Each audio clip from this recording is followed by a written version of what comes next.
පුංචි පුතේ ලොකු පුතේ මොනවාද මේ දංගහ ගාව කෑල්ල ගාව ඉන්නේ. පොල් පැලයකුත් හිටවුවා. ඒක අතු කැඩිලා ගියා හුළඟට. පේනවනේ අතු කඩලා ගියානේ හුළඟට. දැන් ලීයක් දාලා බැන්දා.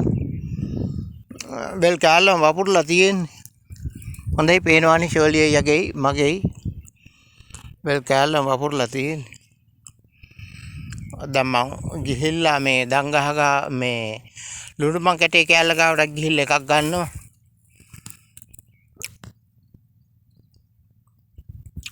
පේනවනේ පුතේ ගෝයා.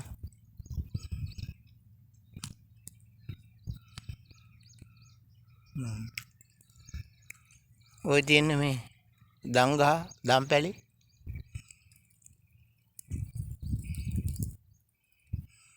හොඳයි ඔය දංගහ ගාව කෑල්ල. ඔය දංගහ තියනවා ඒකම හෝම ඇවිල්ලා මේ නියරේ ඒ නියරෙම තමයි පොල් පැලෙත් හිටවලා තියෙන්නේ.